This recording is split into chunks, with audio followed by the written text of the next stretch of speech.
নমস্কার বন্ধুরা, আজ আমি আপনাদের গোলমরিচ চিকেন কারি রান্না করে দেখাবো।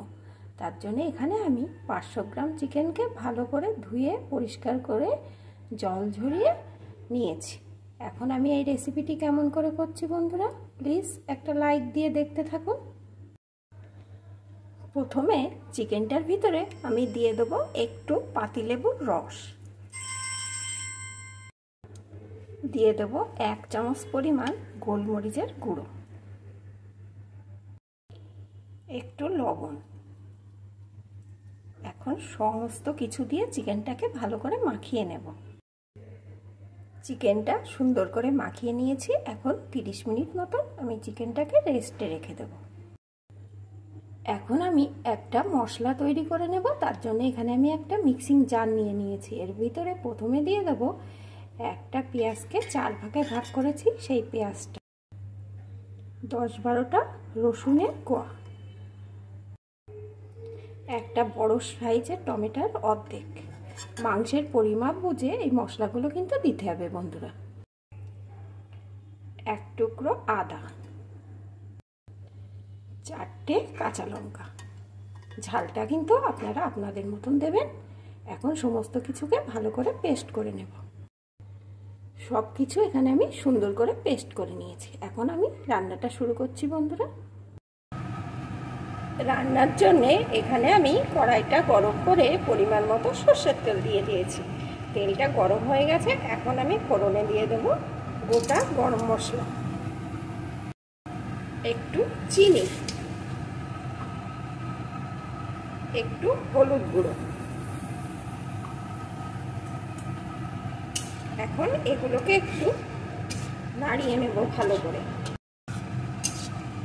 করে নাড়িয়ে নিয়ে আমি যে মশলাটা পেস্ট করে রেখেছিলাম সেই পেস্ট করা মশলাটা এর ভিতরে ঢেলে দেব।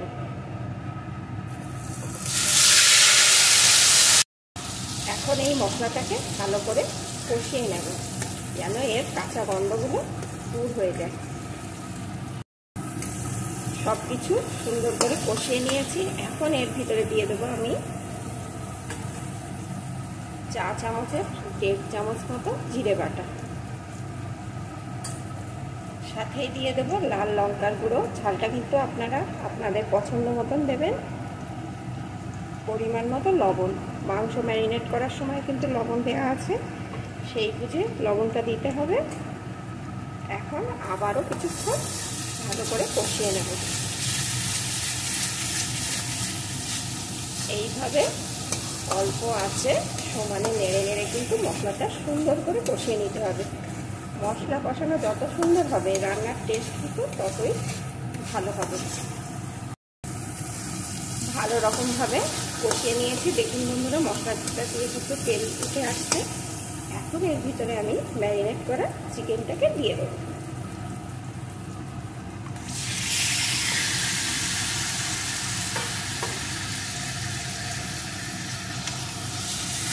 এখন চিকেনটাকে এই মশলার সাথে সুন্দর করে কষিয়ে নেব।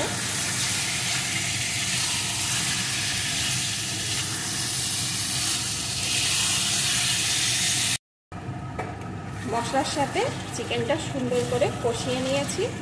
এখন এর ভিতরে দিয়ে দেবো আমি পরিমাণ মতো গরম জল।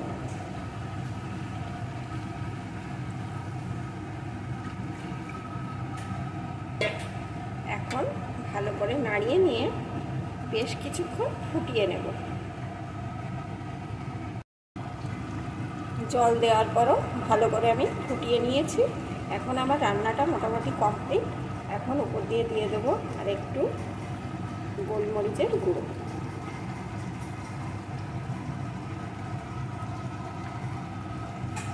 একটু নাড়িয়ে নেব।